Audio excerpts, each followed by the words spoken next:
Bismillahirrahmanirrahim. Assalamualaikum. Jangan lupa like, comment, and subscribe. Bye. Assalamualaikum warahmatullahi wabarakatuh. Alhamdulillahilladzi bi ni'matihi tatimmus shalihat wa bi fadlihi tatanazzalul khairat wal barakat wa bi taufiqihi tatahaqqaqul maqasid wal ghayat. Allahumma salli wa sallim wa barik ala sayyidina wa maulana Muhammad wa ala alihi wa sahbihi ajma'in, amma ba'd. Puji beserta syukur senantiasa selalu kita persembahkan kepada Allah Subhanahu wa ta'ala atas segala limpahan rahmat, karunia dan nikmatnya kepada kita semua. Begitu banyak nikmat yang telah Allah berikan kepada kita sampai-sampai tak mampu kita menghitung jumlahnya. Wa in ta'uddu ni'matallah la tuhsuha. Seandainya kalian menghitung jumlah nikmat yang telah Allah berikan, la tuhsuha, kalian tidak akan mampu menghitung banyaknya. Di antara nikmat yang sangat besar adalah nikmat taufik dan inayah. Allah gerakkan hati dan langkah kita. Allah bantu kita untuk taat kepadanya seperti yang kita rasakan, kita lakukan pada saat ini. Allah berikan kita taufik dan Allah bantu kita sehingga pada subuh ini kita telah dapat menikmati solat subuh secara berjamaah. Mudah-mudahan nikmat seperti ini terus Allah berikan kepada kita hingga akhir hayat kita nanti. Salawat beriringkan salam juga kita sampaikan kepada baginda Rasulullah sallallahu alaihi wasallam, kepada seluruh keluarga dan sahabat-sahabatnya sekalian. Jadi pada subuh ini kita tidak lagi memperluas kajian kemana-mana. Kita melanjutkan saja apa yang sudah diarahkan oleh Bapak dan Rindam tadi. Jadi kira-kira kalau beliau bawa matan kitab, saya bawa syarahannya, ya. Biar makna yang beliau sampaikan jadi lebih kuat, lebih masuk ke hati dan jiwa kita, karena tema syukur adalah tema besar, ya. Tema syukur adalah tema besar dalam Islam. Kenapa kita katakan tema besar? Jangankan kita sebagai makhluk, Allah sendiri sebagai pencipta, Rabbul Alamin sebagai pemilik seluruh alam ini, itu memberikan nama untuk dirinya, dan itu menjadi salah satu sifatnya, sifat Allah, yaitu Asy-Syakur. Asy-Syakur. Dalam Al-Quran Allah menyebutkan innahu ghafurun syakur.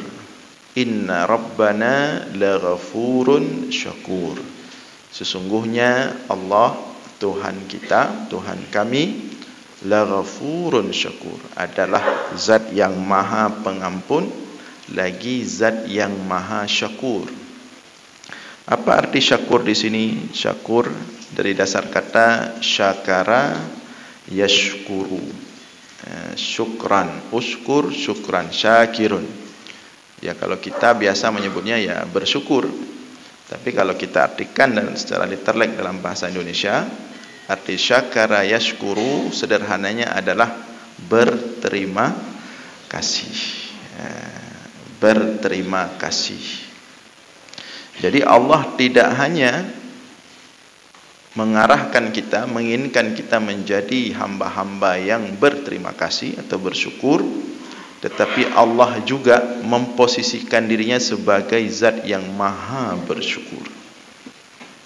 Jadi kalau Allah sendiri sebagai pencipta kita, sebagai pemilik kita, sebagai pengurus pengendali seluruh yang mengurus seluruh alam ini, dia menisbahkan untuk dirinya itu sangat bersyukur. Bukan sekedar bersyukur, sangat bersyukur, karena syakur wazannya fa'ul. Ini isim mubalaghah. Jadi kalau kita artikan dalam bahasa Indonesia, syukurnya Allah itu mahanya syukur, mengalahkan syukur seluruh makhluk. Padahal Allah tidak perlu bersyukur, kan begitu. Padahal Allah tidak perlu berterima kasih, seharusnya seperti itu. Ya, Allah yang ciptakan kita, Allah yang berikan kita kehidupan, Allah yang menghendaki kita beribadah, Allah yang kemudian memberikan kita kekuatan beribadah dan taat kepadanya. Tetapi kenapa Allah harus berterima kasih? Kenapa Allah harus bersyukur kepada kita? Kan logika sederhananya seperti itu. Tapi Allah menetapkan dirinya itu sebagai syakur. Apa makna syakur pada Allah? Yang kemudian nanti kita ingin mencontohi, belajar sama Allah, karena kita memang disuruh belajar pada sifat-sifat dan asma Allah. Takhaddaqu bi akhlaqillah, berakhlaklah kalian dengan akhlak Allah. Salah satu akhlak Allah asy-syakur, yang sangat bersyukur, suka bersyukur. Bagaimana syakur Allah? Bagaimana syukur Allah? Syukur Allah adalah membalas setiap kebaikan yang dilakukan oleh hamba. Membalas setiap kebaikan yang dilakukan oleh manusia. Itu makna syukur Allah. Dan balasan Allah terhadap setiap kebaikan yang dilakukan oleh manusia itu sampai terkecil apapun kebaikan itu, sekecil apapun, tidak luput dari Allah. Innallaha la yudhi'u amala 'amilin minkum. Sesungguhnya Allah tidak pernah menyia-nyiakan, tidak pernah melupakan amala 'amilin minkum, satupun amal yang dilakukan oleh orang beramal di antara kalian.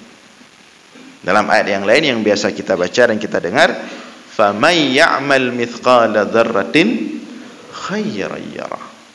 Siapapun yang berbuat kebaikan walaupun sebiji zarrah, sebiji zarrah, debu, bagian debu paling kecil, kecil sekali kebaikannya, khairan yarah, dia akan mendapatkan kebalasan kebaikan nanti di hari akhirat. Maka kalau kita kita dalami makna syakur ini, kita akan menemukan bahwa akan banyak nanti manusia di hari akhirat itu terkejut dia. Dan itu kita dapat dalam banyak hadis. Ya, banyak manusia terkejut di hari akhirat nanti. Tiba-tiba begitu dibangkitkan, sudah di taman surga. Perasaan di dunia enggak baik-baik kali dulu di dunia. Tiba-tiba waktu meninggal di alam barzah, sudah di salah satu pintu surga rasanya misalnya. Padahal di dunia dulu tidak terlalu banyaklah kebaikan. Tapi begitulah Allah. Ya. Nah, misalnya ada orang yang tentang itu kisah Bitaqah itu. Kisah Bitaqah yang si hamba itu hampir putus asa dia. Yang Rasulullah menceritakan hadis Bitaqah itu, hadis yang masyhur itu. Jadi nanti ada seorang hamba di hari akhirat dipanggil di hadapan manusia semua. Jadi dipanggil di hadapan manusia, kemudian dinampakkan sahifah. Sahifah itu lembaran-lembaran amalnya di dunia.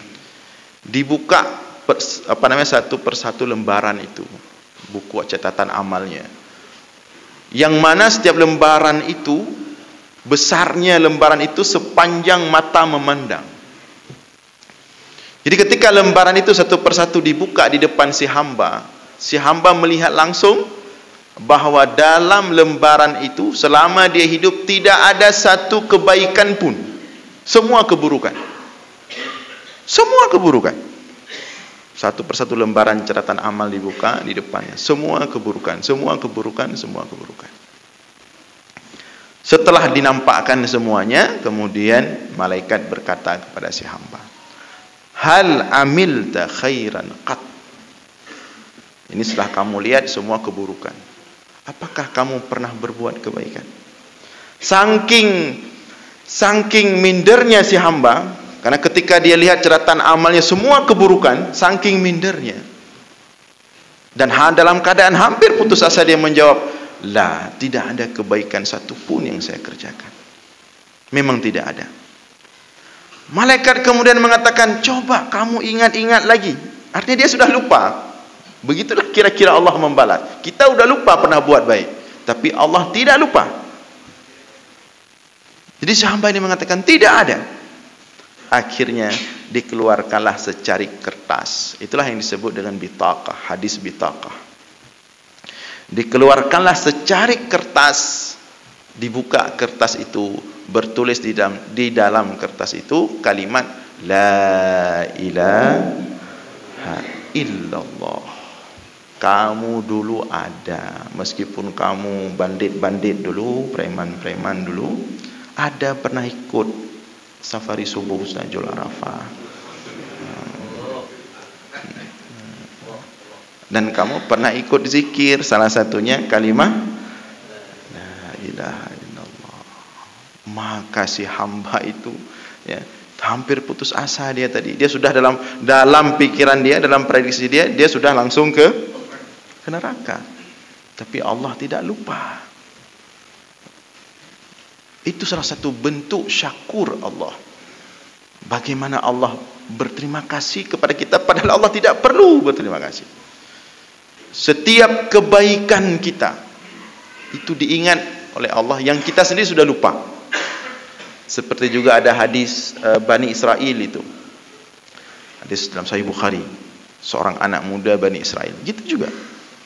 Begitu dia meninggal, dia mendapatkan dirinya di alam barzakh seperti di taman surga. Dia terkejut. Nanti banyak orang akan terkejut nanti di hari akhirat. Mudah-mudahan kita juga termasuk orang-orang yang terkejut nanti di hari akhirat, tapi terkejutnya dengan balasan baik. Ya, karena juga ada terkejut sebaliknya. Ya. Ada itu pemuda Bani Israel, dia terkejut. Begitu dia meninggal di alam barzakh, dia melihat, ini kok di taman surga. Kemudian malaikat berkata, ini karena kamu ada kebaikan yang kamu lakukan. Pemuda Bani Israel ini heran, tidak ada kebaikan. Kata malaikat, coba kamu ingat-ingat lagi. Coba kamu ingat-ingat lagi. Kata pemuda Bani Israel itu, dulu pernah. Dia ingat-ingat. Akhirnya dia ingat. Pernah dulu saya kasih utang. Saya kasih utang, ada orang minta utang, berutang, saya kasih. Kemudian ketika jatuh tempo utang itu harus dibayarkan. Kebetulan pemuda Bani Israel ini orang kaya. Saya sampaikan kepada anak buah saya, ya, tarik tagih utang itu. Tapi kalau dia tidak mampu bayar, lepaskan. Kalau dia mampu bayar, tagih, ambil. Kalau dia enggak mampu bayar, bebaskan. Biar itu sebagai sedekah. Gara-gara itu, begitu dia masuk ke alam barzakh, tempatnya di taman surga, maka debt collector kalau mau meninggal langsung di taman surga, jangan dipaksa. Artinya di sini pahala membantu orang yang memang susah, yang orang memang sangat membutuhkan, kita kasih pinjaman atau hutang. Tapi jangan banyak-banyak juga, ya.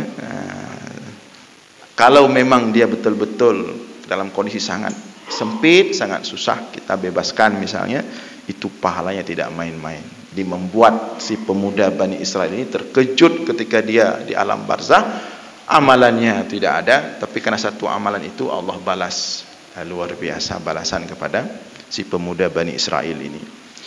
Jadi hadirin sekalian yang dimuliakan oleh Allah, itulah di antara bentuk syakur Allah. Ya.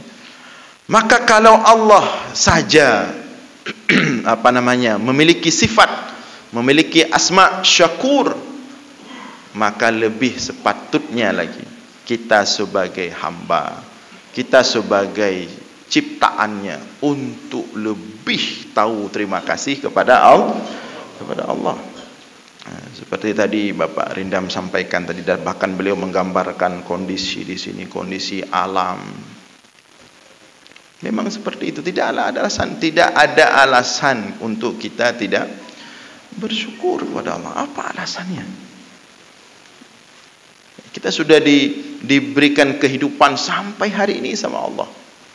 Kehidupan yang luar biasa. Makanya kitab Al-Hikam, Ibnu Athaillah As-Sakandari mengingatkan kita setidaknya syukur itu dua hal yang besar. Yang pertama ijad, yang kedua imdad. Yang pertama kita terima kasih kepada Allah, syukur kepada Allah karena kita sudah diciptakan ke dunia ini. Kalau kita tidak ada, misalnya Ustaz Jul enggak diciptakan, misalkan dia enggak jadi pemimpin jamaah kita, enggak jadi pemimpin zikir kita, ya.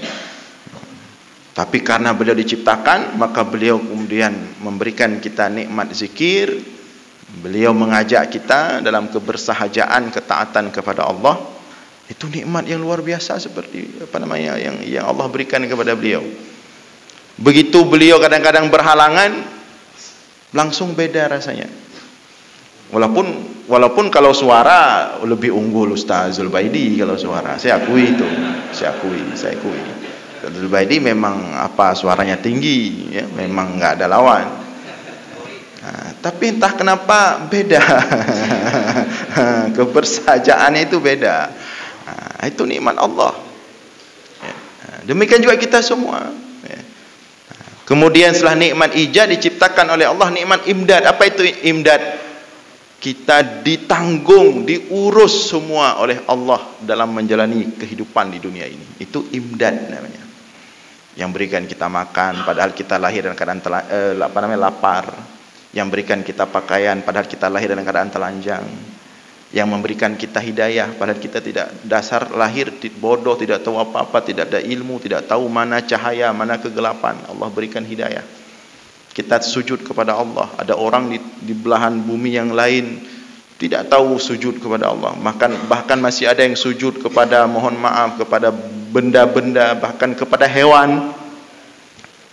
Kita sujud kepada Allah dan kita menikmati sujud itu.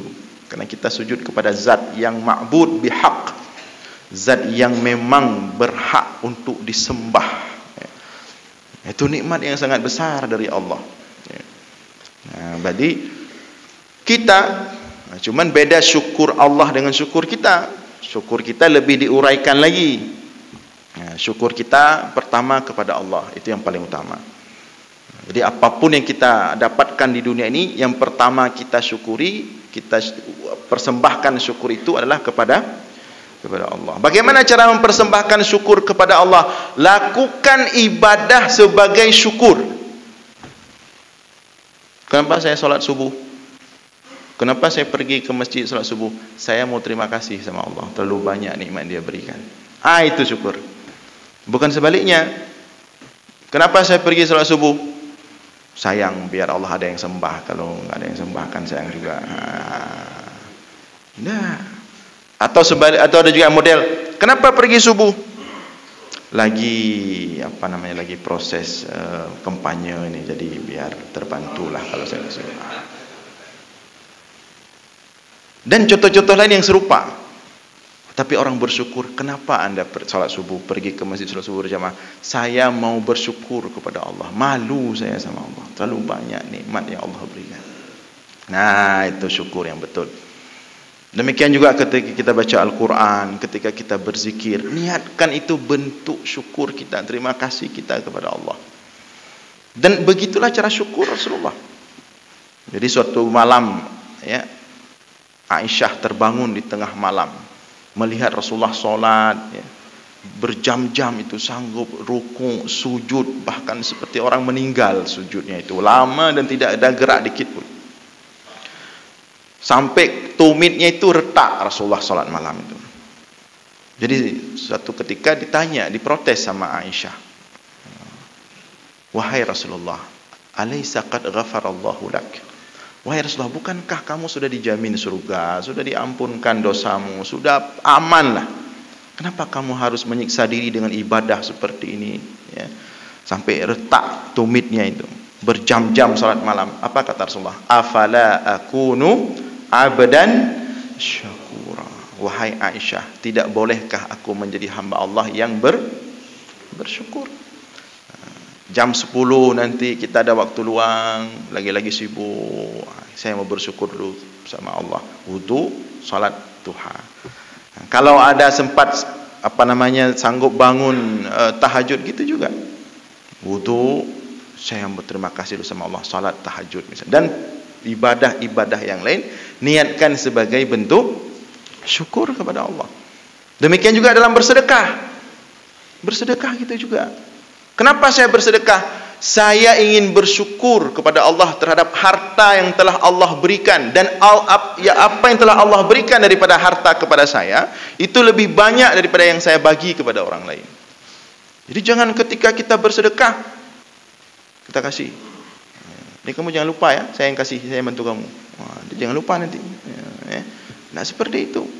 Justru kita yang butuh orang yang kita kasih sedekah itu. Makanya para ulama salafus saleh itu kalau mereka sedang duduk-duduk, tiba-tiba datang orang cari sedekah, mereka mengucapkan marhaban. Selamat datang orang-orang yang akan membawa kami ke surga. Artinya dengan datang mereka kita bisa sedekah. Nyatanya kan? Halah katruk long ya. Jadi kita kalau sudah memahami agama ini dengan konsep syukur, kita akan mendapatkan satu paradigma yang baru, yang luar biasa. Sehingga dalam beragama ini kita semakin ringan, semakin nikmat, semakin mendapatkan makna, hikmah. Jadi enggak berat lagi. Ketika ibadah kita maknakan dalam makna syukur. Tetapi kita manusia bukan hanya diperintahkan syukur kepada Allah, kita juga diperintahkan syukur. Ini yang menarik. Nah, itulah luar biasanya Allah. Kita juga diperintahkan oleh Allah untuk bersyukur sesama kita. Kita manusia seperti itu. Rasulullah mengatakan dalam sebuah hadis, "Man lam yashkurin nas, lam yashkurillah." Barang siapa yang tidak tahu atau tidak bisa berterima kasih kepada sesama manusia, dia tidak akan bisa berterima kasih kepada Allah. Jadi jangan kita juga hanya fokus syukur kepada Allah, tapi juga kita harus ingat kebaikan-kebaikan orang lain kepada kita, ingat jasa-jasa orang lain kepada kita. Nah, itu seperti tadi misalnya kata Pak Darindam, Ustaz Ajul ada titip dikit tadi. Itu nanti Ustaz Ajul jangan lupa balasnya, terima kasihnya. Membalas kebaikan. Man ahsana ilaikum fakafi'uhu. Barang siapa yang berbuat baik kepada kalian, fakafi'uhu, maka balaslah kebaikan itu. Kalau memang tidak mampu membalas, fa illam takun tukafi'uhu, kalau kalian tidak mampu membalas sesuai dengan apa yang kalian terima kebaikan dari orang lain, paling kurang fad'ullaha lahu, berdoalah untuk orang yang sudah berbuat baik kepadamu. Sampai kapan berdoanya? Hatta tara, sampai engkau melihat Allah telah membalas kebaikan dia untukmu. Misalnya ada orang bantu kita, ada orang bantu kita, jadi kita doakan terus. Sampai kapan doanya? Kita lihat, oh udah beli tanah baru, oh udah dibalas sama Allah. Oh udah ganti mobil baru, oh udah dibalas sama Allah. Baru boleh stop doanya. Ya, sampai seperti itu. Artinya bentuk mukafaah, kita saling berterima kasih. Tidak boleh kita melupakan jasa sesama kita. Itu pesan agama. Jadi jangan kemudian kita hanya memahami syukur kepada Allah, sedangkan manusia kita tidak anggap ada jasa dengan alasan hakikat. Karena kan hakikat yang bantu kan Allah, dia perantara saja. Tidak boleh. Jadi kita juga harus saling bersyukur sesama kita. Suami banyak-banyak bersyukur, berterima kasih kepada istri. Sebaliknya istri gitu juga, banyak-banyak bersyukur dan berterima kasih kepada. Pernah bapak, ibu-ibu di rumah ucapin terima kasih? Lagi na ju, mana payah, mana mangat. Padahal kita harus bersyukur, ya. Dengan istri kita, kemudian kita menjalani kehidupan yang luar biasa, karir dan sebagainya. Demikian juga istri dengan ada suami, demikian juga anak-anak, orang tua bersyukur, berterima kasih kepada anak. Anak juga demikian bersyukur, berterima kasih kepada orang tua. Kita pulang capek-capek kerja, begitu sampai ke rumah, nampak wajah anak-anak kita tenang, tentram. Itu nikmat Allah. Bersyukur kepada dia. Jadi jangan hanya merasa dia butuh kepada kita. Kalau ada banyak orang tua itu, kamu harus ingat ya, saya yang kasih makan kamu, saya yang kasih pendidikan kamu, saya yang ini, saya itu. Nanti kalau saya tua jangan lupa, kamu harus. Jadinya transaksional dengan anak. Tidak ada kasih sayang. Tidak demikian.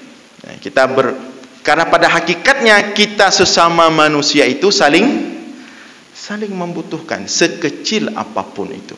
Maka atasan berterima kasih kepada bawahan berterima kasih kepada atasan. Jadi jangan berat mulut ini untuk mengeluarkan kata-kata terima kasih. Itu syariat yang paling mendasar itu. Orang yang mudah mengeluarkan kata-kata terima kasih, tanda dia orang bersyukur kepada Allah. Ada orang susah sekali mengeluarkan kata-kata terima kasih,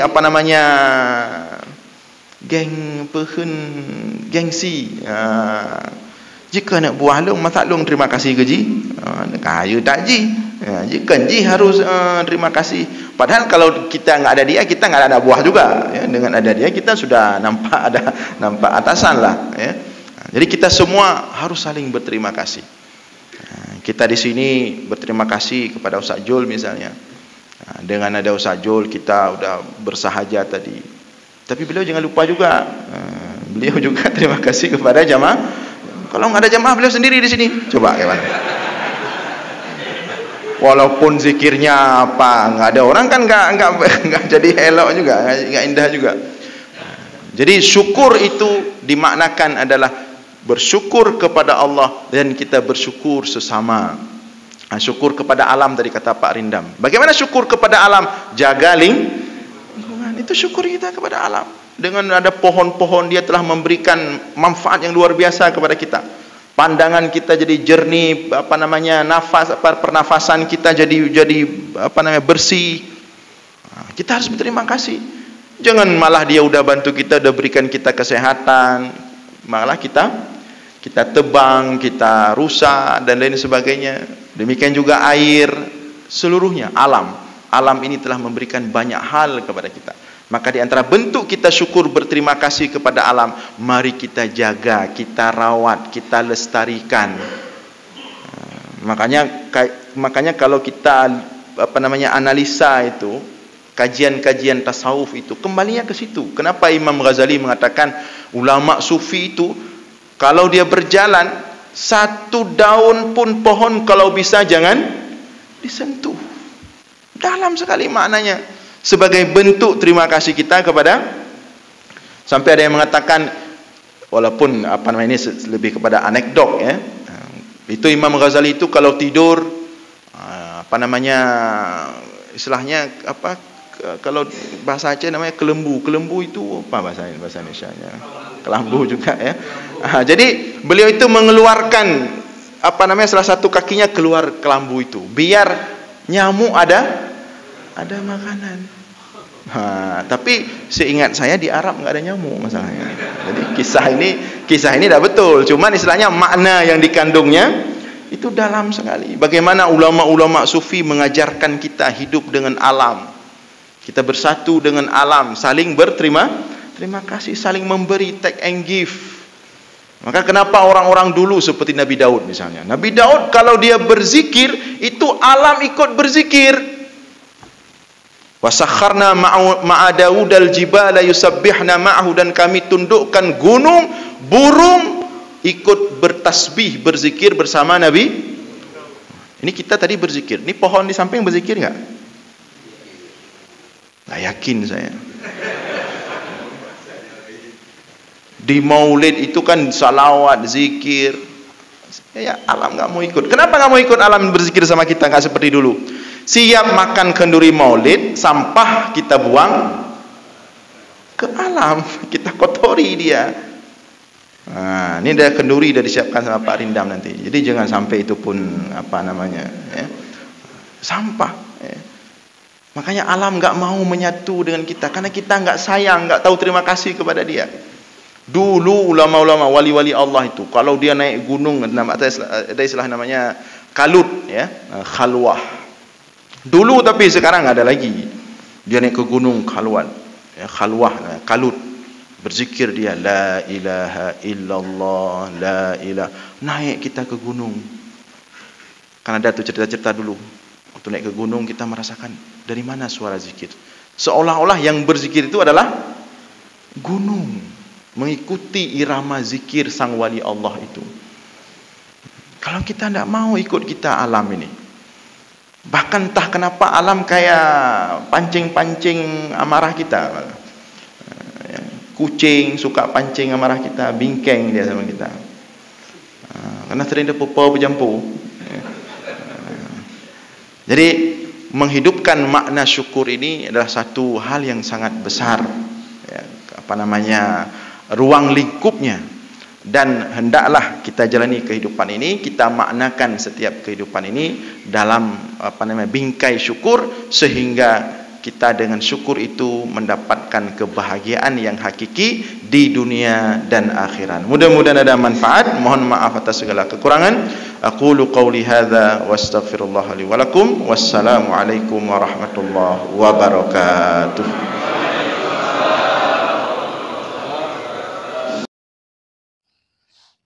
Terima kasih.